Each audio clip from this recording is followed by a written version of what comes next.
Hey, welcome back. So today we're going to answer the question such as that I got from you guys, which is, Leland, should I invest in real estate as a college student? And honestly, the answer is absolutely, right? Absolutely. And so I'll tell you about how I got started. That's actually how I got started, was in college. But yeah, the answer to that question is absolutely, you should. And I would actually encourage people to start investing earlier. Like if you can start investing at the age of 16, I would say do it. If you can, at the age of 16, you let your parents know, hey, listen, I want to start owning property. And the reason I'm saying that is not just because that's how I personally got started with investing in real estate, but you should also do it because at that age, you're able to take risk that you can recover from quickly. Now, I know this is not every single, 18-year-old, right, that starts college, but most individuals who start college at the age of 18 after graduating high school, most don't have the responsibilities such as like car payments, or they're not putting children through tuition, or most of them aren't married, right?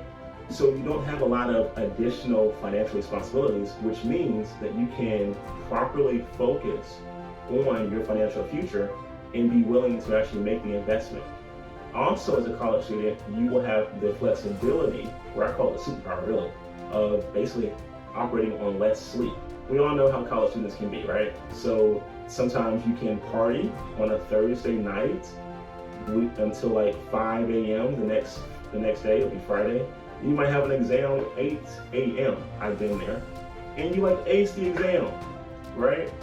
So I guess what I'm getting at is you have this superpower of being able to utilize a very small amount of sleep, and it doesn't truly impact you, okay? And I would say use that to your benefit. So instead of wasting it on the parties, right, in that example, a better use of that ability would be to research various things in reference to real estate.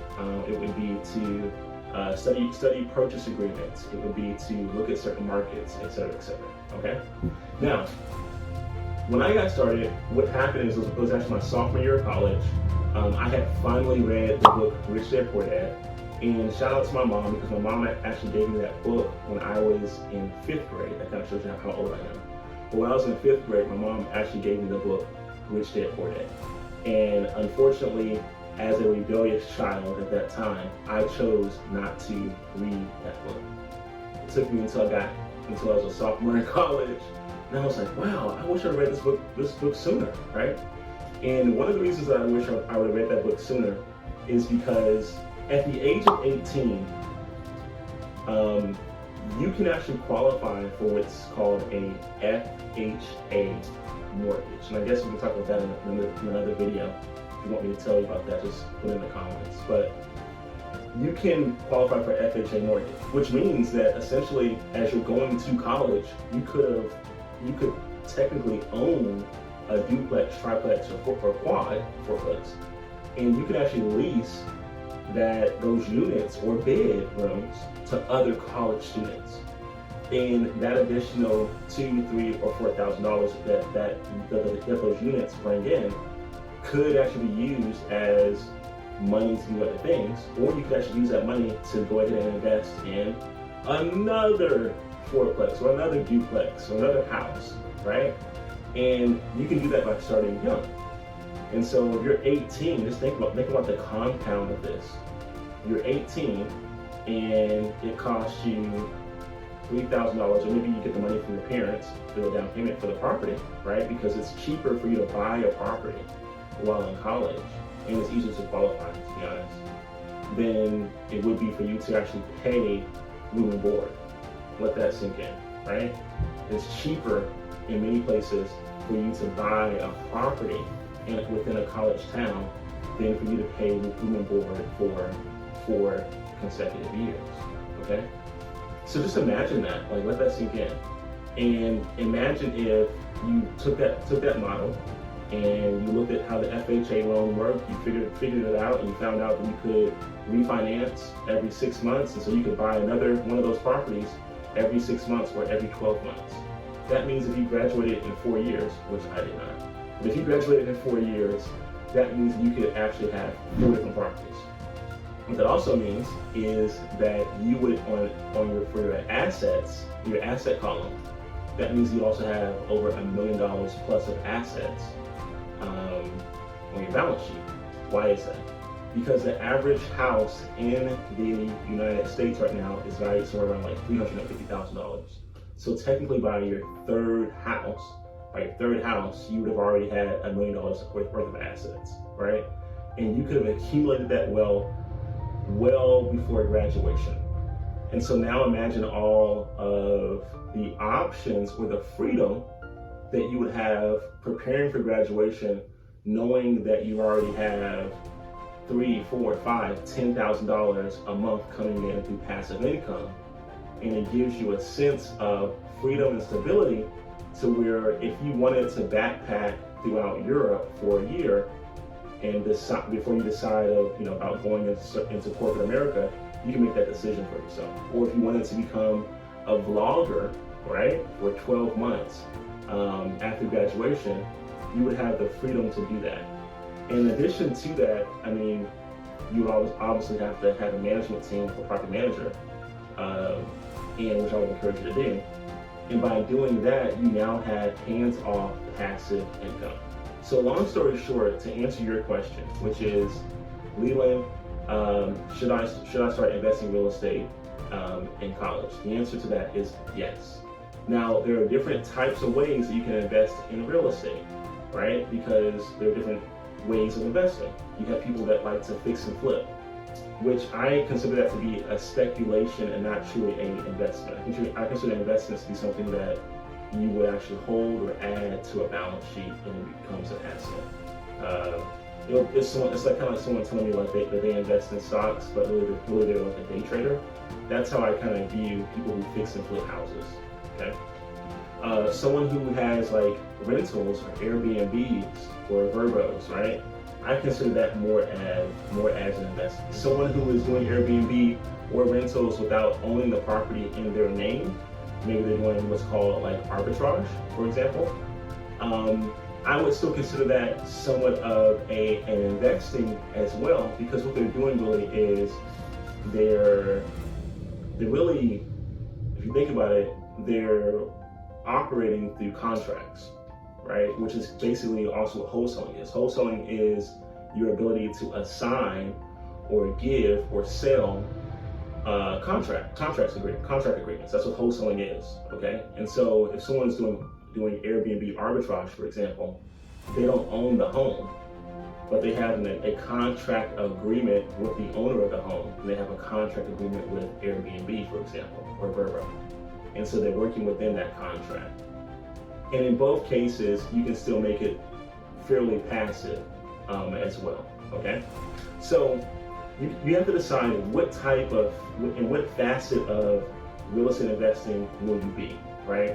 I know that's like, even for younger people right now, people are saying like, hey, I'm thinking about, investing in shares of real estate stock, right? And I wouldn't necessarily consider that to be investing per se. I would say for real estate investing, one of the biggest components of that is you want to have the taxable benefit of owning the real estate. If you're not going to get the taxable benefit of owning and or operating the real estate, then it's kind of pointless. Because the whole point of investing in real estate is really for the tax incentives, it's the tax benefits. So going back to the question, you should start young, right? The younger the better. But specifically, you need to decide what facet of real estate that you're going to be getting. I first started off with wholesaling, and then through wholesaling, I got into creative financing. And then with wholesaling and with creative financing, I then got into rentals. Okay, that's how I started. So what was happening for me was, in college, I would be able to do a deal, and let's say I get $7,000. I would then find someone who was behind on their mortgage let's say $5,000, I would catch that person up on their mortgage, and they would have an agreement with me where they might sell the house to me, right, on the contract, whatever like that. And so that became seller financing. So now I had a rental, and I was generating money for basically selling other contracts through wholesaling. You have to decide what works best for you and what type of time horizon you're on, how much you're willing to invest as far as your time, and then maybe even how much you want to invest as far as your money. When I was in college, not only was I reading a lot of books, as I told you guys already, I also actually started taking courses to become a realtor. And thank God I didn't follow through with that, but I would show up for the class and really try to get as much as possible out of it. I invested into a lot of seminars that came to my college town. They had various seminars on real estate that came to my college town, and I would take the extra money that I had, and I invest to actually be in the room and try to learn as much as I could. Like, I still have some of those same workbooks, and so you have to decide, like, how are you going to invest in yourself? You're going to invest your time, you're going to invest your money, and then what does that look like for you? So for me, the weekends and going to a weekend event or weekend seminar that would be downtown in that local city at the time, that was great for me, right? Going to the embassy or the hotel suites, whatever, and networking with other people. Going to local real estate events or association meetings and trying my best to network with people. Going to real estate meetings at the country club or at the buffet, right? And networking with people, that was still a way of me learning. Even if I didn't have all the money to invest in whatever they were pitching me at the time, I still had to decide that I would at least take the action and try to implement what they were telling me to do. And so you have to decide, what does that look like for you?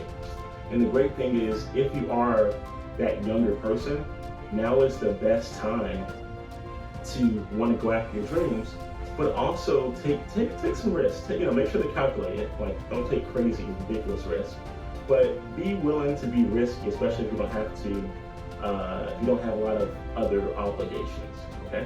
So I hope that answers the question.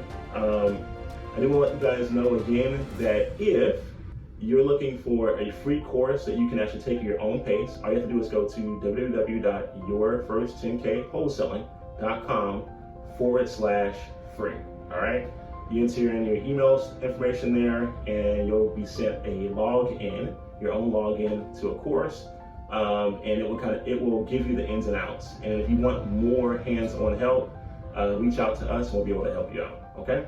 So with that being said, let me know in the comments if you have any other questions or other videos you want me to make or things you want me to go over more in depth, and I will see you on the next one.